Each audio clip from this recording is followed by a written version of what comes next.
بہت پرانے وقتوں کی بات ہے۔ ابن سبات بغداد کا نامی گرامی چور تھا۔ وہ چوری اور ڈکیٹی میں ایسا ماہر تھا کہ ہزاروں چوری کرنے کے باوجود قانون کی گرفت میں نہیں آتا تھا۔ آخر کب تک بچتا، ایک دن اسے گرفتار کر ہی لیا گیا اور قانون وقت کے مطابق اس کا ایک ہاتھ کاٹ دیا گیا اور بعد میں اسے جیل بھیج دیا گیا۔ بغداد کے لوگ اس کا ذکر ہاتھ کٹا شیطان کے نام سے کرتے تھے۔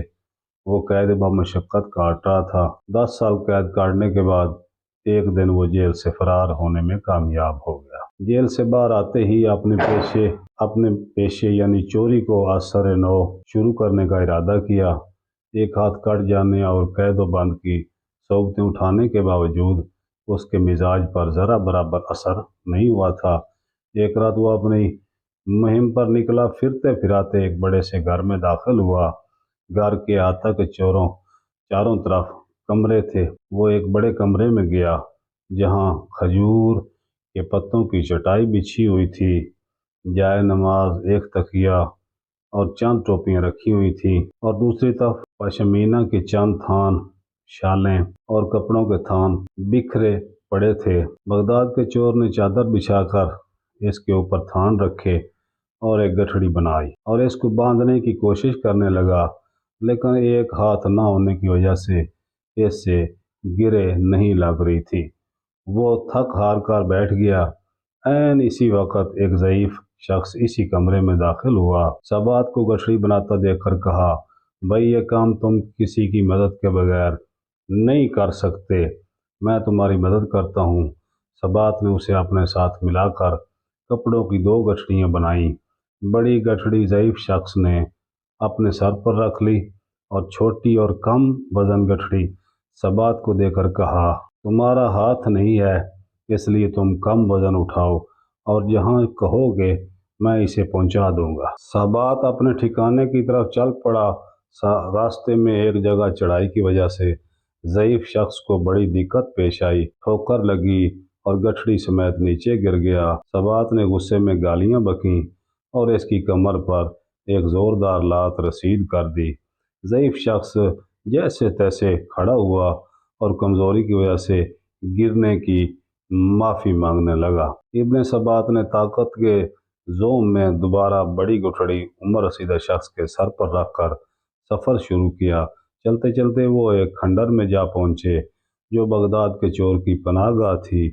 پھر ابن سبات نے بزرگ سے کہا، دیکھو پہلے چوری کرنے میں پہنچا تھا، تم بعد میں آئے تھے، لہذا یہ تمام چوری کا مال میرا ہوا اور تمہیں مجھ جیسا استاد پورے بغداد میں نہیں مل سکتا، لہذا آج سے تم میرے شاگرد ہو۔ بزرگ شخص نے ادب و احترام سے عرض کیا، بھائی یہ تمام مال تمہیں مبارک ہو، افسوس میں تمہاری کوئی خدمت نہیں کر سکا بلکہ اپنی کمزوری کی وجہ سے تمہارے لیے پریشانی کا باعث بنا، جس کے لیے معافی مانگتا ہوں اور رخصتی کی اجازت چاہتا ہوں۔ خدا حافظ کہہ کر وہ شہر کی جانب چل پڑا۔ دوسری طرف ابن سبات کے دل و دماغ اور ضمیر کو اپنے ساتھی کے حسن سلوک نے جھنجھوڑ کر رکھ دیا تھا اور ضمیر کی خلش نے اسے بے چین کر دیا تھا۔ صبح ہوتے ہی بغداد کا چور اس رات کے ساتھی اجنبی چور کی تلاش میں نکلا تاکہ اپنے گزشتہ رات کے سلوک کی معافی مانگ سکوں۔ یہی سوچتا ہوا وہ رات والی عمارت کے باہر جا پہنچا جہاں رات کو اس نے چوری کی تھی، مگر وہاں چوری کے بعد کوئی افراتفری نظر نہ آئی بلکہ لوگ جوق در جوق اس گھر میں احترام سے جاتے نظر آئے۔ بغداد کے چور نے ایک شخص سے پوچھا کہ یہ کس کا مکان ہے؟ اس نے کہا کہ لگتا ہے تم بغداد میں نئے آئے ہو، یہ بابرکت مکان ہمارے شیخ حضرت جنید بغدادی رحمۃ اللہ علیہ کا آستانہ یا علم ہے۔ ابن سبات نے نام تو سن رکھا تھا مگر دیدار کی سعادت سے اب تک محروم تھا۔ سوچا کہ آج اتفاقاً اس نیک و بزرگ ہستی کا دیدار ہی کر لوں۔ اندر جا کر کمرے میں جھانکا تو دیکھا وہی رات والا عمر رسیدہ ساتھی مصلے پر بیٹھا درس دے رہا ہے اور باادب لوگوں سے کمرہ بڑا پڑا ہے۔ اتنے میں اذان ہوئی، سب نماز کے لیے مسجد جانے لگے۔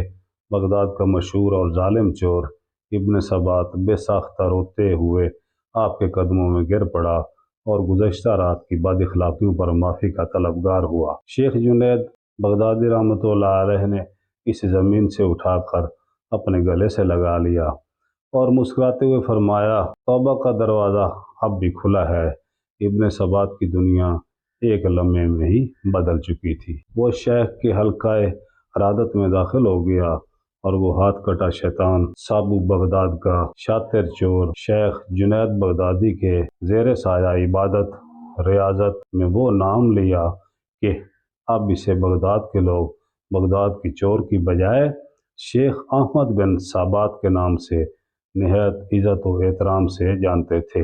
اسی ابن ثبات کو ایک مرد خدا جنید بغدادی رحمۃ اللہ علیہ کے حسن و اخلاق و کردار نے چند لمحوں میں بھی خدا کے خاص بندوں کی صف میں شامل کر دیا اور بغداد کے چور کو چند لمحوں میں سیدھی راہ پر لانے کی کرامت کا چرچا زبان زد عام ہو گیا۔ دوستو، یہ تھی ہماری آج کی ویڈیو۔ پسند آئے تو لائک اور شیئر کریں اور ہمارے چینل کو سبسکرائب